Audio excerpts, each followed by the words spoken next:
Hello guys, today I will show you the method that I used to make 2k revenue in my first week with this new product. And so as you can see, the metrics, the CPC, CTR is looking solid, so hop in. I will take you step by step through the whole process from choosing the platform that you will use. Should you advertise on TikTok? Should you advertise on Facebook, on Meta? So make sure to watch it till the end. So as I said, the first big decision is TikTok or Facebook. What should you choose? And guys, here's how you decide. You have to look into your audience. If your target audience is more likely to be, for example, Gen Z, TikTok is the place to be, because TikTok is the perfect place for trendy viral products. For example, think about a product like a fidget spinner. I'm sure everyone that watches this knows about the fidget spinner. If not, you can see it right here. It wasn't just like this addicting item that everyone used, and it was just the shit. Everyone wanted it. Every product has its own USPs, so unique selling points.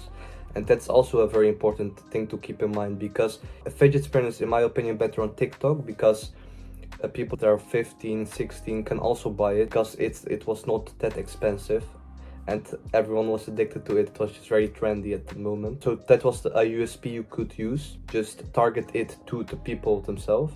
But you could also target the parents. Just use a hook like, this is the perfect gift for your child. But on the other hand, if you want to sell more like high ticket products are just more expensive products. It's just a term to use if you try to look smart or sound smart. If you want to sell more high ticket products, Facebook is the place to be in. Target audience is just older on Facebook, and older people have more money to spend, because brokies like me that are 18 are just not ready to spend $80-$90 because they're scrolling on TikTok. You have to keep that in mind. So yeah, that's a thing. But for example, many of you sell clothing, I guess. That's a huge dropshipping thing. So if you think about streetwear, you think about TikTok. And if you think about more like business clothing, like more professional clothing, I would suggest to go more into Meta. And that's how you have to differentiate, but you have to choose yourself. If you want to leak your product, feel free to ask in the comments, but you can always send me a DM on Discord. Just ask a question and I can help you. Okay, so once you have picked a platform, you have to keep in mind that the approaches to every platform are a little bit different. So I will begin with Facebook, and if you want to hear about TikTok threads, just go to this minute. But I would suggest to just watch the whole video. I know the attention span can be difficult, but just cook something, do something, maybe work at your site and listen, because I think that I have things to say that maybe will be interesting for you. Okay, so you chose Meta. In the method that I use, I ask myself one thing. Every product, so as you guys know, it's very important that every product is problem solving. That's a very important thing. But you have to ask yourself at the beginning, is my product also visual? And what is so as I said, the USP, the unique selling point of my product? Is the important USP about my product the visual aspect, or is the problem solving the important aspect? And if you have an answer to that, the next thing you have to think about is the hook that you use. The thing that you have to keep in mind while making your creative is that many people in this generation, you, me, almost everyone, is addicted to their phone. And because of that, the attention span of every individual is just very low. So after you ask ChatGPT about the unique selling point of your product, you have to make it as good as possible. Just highlight the features. So if your product, so as I said, you ask yourself, is it more visual or more problem solving? If it's more visual, you show and highlight the eye-catching of your product. For example, if your product has just like a bright color, you just sell something and it's very attractive. It's, for example, good to have at home, because when people come to your home, guests come to your home, it will be really eye-catching. Just show it. Just show the best of your product in the first 3 seconds. so that I, as a customer of you, just scrolling on Facebook, on Meta, just see it and think, whoa, okay, I want to have it. So if it's more visual, just show the visual aspect. And if it's more like maybe problem solving, I would advise to just make a statement. If you try to say, sell makeup, for example, or just something with looks, you could say, for example, like, this makeup will make you look 10 years younger. Especially on Facebook, it will be a good approach, because so as I told earlier, the audience is a little bit older and everyone wants to look younger. Because you're solving a problem, they will think, okay, I really want to look younger. With the statement, you will really catch their eyes. They will stay because they want to know, okay, what will this product do? What will this makeup do? You grab their attention with the first 3 seconds, with your hook, with making a statement. And right now you are trying to make them believe in you. So just show them proof of your product and ingredients, scientifically proven things about your products. Going back to the makeup example, if you use a statement like, this makeup makes you 10 years younger, you can talk in the middle point about like the ingredients that the makeup has, or just show them proof from your customers before or after. Of course, you are just beginning, so you don't have your own customers, but that's the moment you just look at other sites and just get the before and afters of these sites. And if it's a visual product, I would advise just show it in action, maybe show it from different hooks. There are so many examples that you can just use. If your customers like what they saw the first 3 seconds, just show it from other perspectives and you should be good. Okay, so finally, the second most important part of the video after the hook is the call to action. You grabbed the attention, you made your customers believe in your product, and if your customers watched it till the end, you did a great job, because, so as I said, the attention span of customers is low.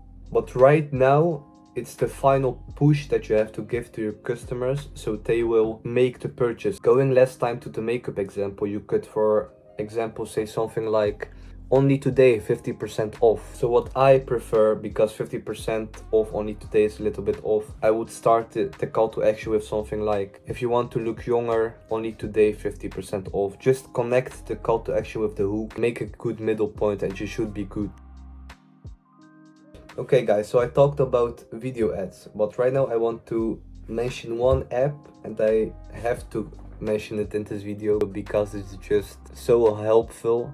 I'm talking about Canva. With Canva, you can just make your picture creatives much easier. Right now, guys, you will see on the screen many different things that you can do with Canva, and it's just mind-blowing. At the beginning, I just used Photoshop, so as many people, and I just had to look at every pixel, but Canva can just do everything. You can remove your background, remove things from a picture. You can do very many different things with this site, and it's just free for like 2 weeks, or you have a month trial. I would 100% give this a try because it's just amazing. You will, I would just let you see what I know, and you can use your imagination for even your product pages that you use. Like you see a background remover. Right now I took a makeup product picture of Kylie Jenner, her makeup brand, and I used magic wrap for it, magic eraser, and I just made a own brand out of it. And guys, keep in mind that this looks awful. I just made it in like 2 minutes just to show you guys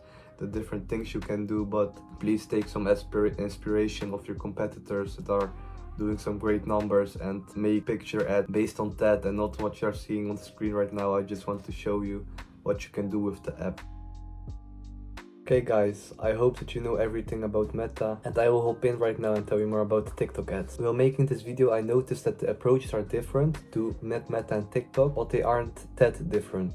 The most important thing is that you have to make video ads for TikTok, and you can't really use picture ads. The other thing you have to keep in mind when making a TikTok ad is that you have to engage younger customers. So you maybe can use like some younger slang, make it a little bit more looking trendy. If you're trying to make a TikTok video, just keep in mind that you are trying to engage younger people, and just watch the meta segment, because I think that I have said everything that's important, and it's just always the same thing that you have to keep in mind while making a video. So if you have a question about making creative, just put it down in the comments, or maybe send me a DM on Discord. I will just put it in the description so you guys can add me. And you have to comment what your Discord ID is, because I'm in dropshipping Discord and there are very many users that just are trying to scam me. So I have like 99 pending requests. Just put a comment below. And now I will tell you more about setting up the campaigns on Meta and on TikTok. So yeah guys, after making the creatives, using different hooks for every creative, I have different approaches to setting up the campaigns, but I will tell you about one of them that I use. The method that I use is also a little bit more low budget, so I will talk about that. After making the creatives, I make creatives with different unique selling points. I use different hooks to see after launching the ads what works for me, and I usually, when I test the product, just put up a CBO of $50, €50, and I will show you guys right now how to do it. After $10 spent, I have a bad sleep schedule, but when I launch, I just wake up at like 9-10 a.m. and check how much budget I used, and after $10 I always check the CPC and CTR. That are the most important metrics, and of course if you have an add to cart or a purchase, that would be the most optimal. So after $10, if my CPC is under 1 or my click-through rate is above 1.5, I will keep up the CPO and I will let it run. Okay, and after it's spent $20, I always check if the metrics are still good. If they are good, I will check the add to cart. Keep in mind under 1 CPC or above 1.5 CTR. If there is an add to cart, I always just let it spend $50. And if I don't have an add to cart, I usually also just let it go and let it spend till $50. But I wouldn't advise that. I just do that because I'm not really stressing about money at this moment, and I learn from every time that I just let it spend. I see some similarities between the times that I let it spend, and that's how I can test more optimal, and that's why I usually just let it go. Especially with good metrics, I just give it a try. And I do it on TikTok and also on Meta. You have some more high budget strategies, but that's not what I would advise you if you're watching this video, because you're probably just starting and you don't have that much budget. But if you want a more high budget strategy, I can make another video about it, but it's more complex, so the video would be very long. But I still think that you guys could learn much from this video, so I'm glad about that. I usually don't say this, guys, but drop a like and comment and sub if you guys if you want, if you appreciate the things that I said and you learned something from me. I would appreciate that. I'm turning 19 in 3 days, so maybe 100 subscribers on my birthday would be something that I would be glad about. So thank you guys, and I see you next week.